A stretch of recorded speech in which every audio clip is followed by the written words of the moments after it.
നമ്മൾ മൂന്നാറിലേക്കൊരു ട്രിപ്പ് പോവുകയായിരുന്നു.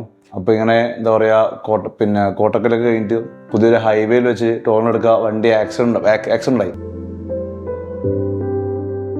എൻ്റെ പേര് സമദ്. പിന്നെ നമ്മൾ കണ്ണൂരാണ് സ്ഥലം. കണ്ണൂരിൽ നിന്ന് ഇങ്ങനെ മൂന്നാറിലേക്ക് ഒരു ടൂർ പോവായിരുന്നു. അപ്പോഴാണ് ഇപ്പോൾ ഈ ഹോസ്പിറ്റലിന് അടുത്ത് വെച്ചിട്ട് ഒരു ആക്സിഡൻറ്റ് ഉണ്ടായത്. ഒരു പുതിയൊരു ഹൈവേ വെച്ചിട്ട് ഒരു ബ്രേക്ക് കിട്ടായിട്ട് കാറ് പോയിട്ടൊരു ഡിവൈഡർ പോലുള്ള സാധനം ഇടിക്കായിരുന്നു. അപ്പം നമ്മൾ 5 ആളാണ് കാറിലുണ്ടായത്. അപ്പോൾ 5 പേരും കണ്ണൂരാണ്. അപ്പം ബാക്കി 4 പേർക്ക് കുഴപ്പമൊന്നും ഉണ്ടായിട്ടില്ല. ഇവൻ മാത്രം സ്പോട്ടിൽ എനിക്കൊരു തലയോടി പോയി അടിച്ചിട്ട് ബോധമില്ലാണ്ടായി. പിന്നെ ഇവൻ്റെ കാര്യത്തിൽ കുറച്ച് പാനിക്കായി പോയി. അങ്ങനെയാണ് അൽമാസ് ഹോസ്പിറ്റലിലേക്ക് വരുന്നത്. അപ്പോൾ അൽമാസ് ഹോസ്പിറ്റലിലേക്ക് വന്നു.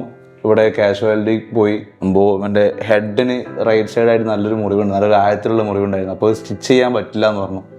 സ്റ്റിച്ച് ചെയ്യുമ്പോൾ ഭാവിയിൽ എന്തെങ്കിലും പ്രശ്നം ഉണ്ടാവും, എന്താ പറയുക, ഒരു പ്ലാസ്റ്റിക് സർജറി പോലുള്ള സർജറി ചെയ്യണമെന്ന് പറഞ്ഞു. പിന്നെ അവിടുന്ന് MRI ഒക്കെ എടുത്തു, CT സ്കാനൊക്കെ ചെയ്തു. പിന്നെ ബാക്കിയുള്ള പ്രൊസീജിയർ സ്റ്റാർട്ട് ചെയ്തു. പിന്നെ അന്നേരം എമർജൻസി ഡിപ്പാർട്ട്മെൻറ്റിൽ ഡോക്ടർ വന്ന് ഇവനെ ചെക്ക് ചെയ്തു. പിറ്റേ ദിവസമാണ് സർജറി ചെയ്ത്, പ്ലാസ്റ്റിക് സർജറി ചെയ്തു.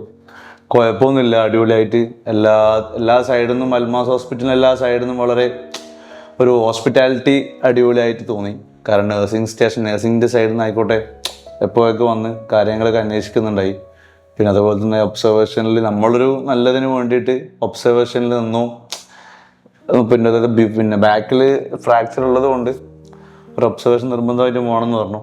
എൻ്റെ കൺസൾട്ടേറ്റ് ചെയ്ത ഡോക്ടർ അസീം കബീറും പിന്നെ പ്ലാസ്റ്റിക് സർജറിക്ക് നജീം സാറിൻ്റെ കീഴിലാണ് ചെന്നത്, അവരാ ചെയ്തത്. അന്ന് എമർജൻസി ആയിട്ട് കാഷ്വാലിറ്റിയിലുള്ളപ്പോൾ ഒരു അഹമ്മദ് ഷിബിലി എന്ന് പറഞ്ഞ ഡോക്ടർ സാറ് വന്നിട്ടാണ് വളരെ ഡീറ്റെയിൽഡ് ആയിട്ട് എക്സ്പ്ലെയിൻ ചെയ്ത് തന്നു. ഇതൊക്കെയാണ് പ്രശ്നം, ഫ്യൂച്ചറിൽ ഇങ്ങനെയൊക്കെ വരാൻ സാധ്യതയുണ്ട്.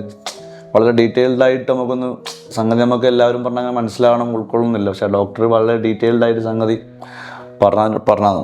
ഈ ഒരു അവസരത്തിൽ നമ്മൾ നോക്കിയ എല്ലാ ഡോക്ടർമാർക്കും, അതേപോലെ അൽമാസ് ഹോസ്പിറ്റലിൻ്റെ മാനേജ്മെൻറ്റിനും ഹോസ്പിറ്റൽ സർവീസിനും നന്ദി അറിയിക്കുന്നു.